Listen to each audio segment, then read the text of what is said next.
मावळ लोकसभा मतदारसंघाचे खासदार श्रीरंग बारणे यांनी रेल्वे प्रकल्पासाठी जमीन अधिग्रहण करताना शेतकऱ्यांना अधिकचा मोबदला मिळवून देण्यासाठी प्रयत्न करणार असल्याचं आश्वासन दिलंय.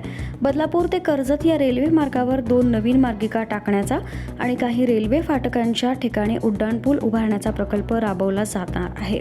या प्रकल्पासाठी कर्जत आणि नेरळ परिसरातील शेतकऱ्यांच्या जमिनीचं अधिग्रहण करण्यासाठी अधिसूचना देखील जारी करण्यात आली आहे. दरम्यान या प्रकल्पामुळे अनेक शेतकऱ्यांच्या सुपीक आणि बागायती जमिनी संपादित होणार आहेत.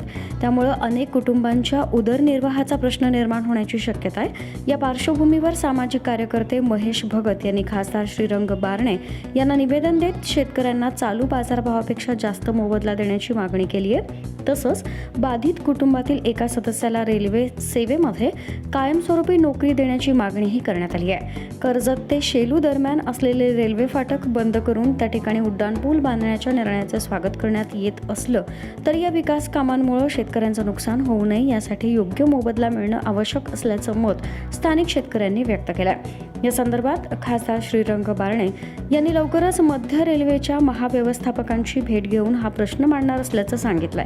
तसंच नेरळ आणि कर्जत परिसरात सुरू असलेल्या विकास कामांची प्रत्यक्ष पाहणी करण्यासाठी त्यांना निमंत्रित करण्यात येणार असल्याची माहिती त्यांनी दिली.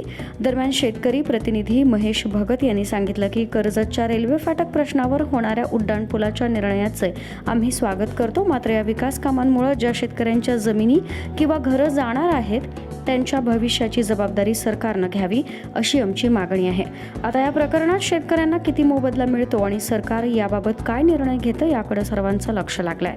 मल्हार पवार, महाराष्ट्र न्यूज 24.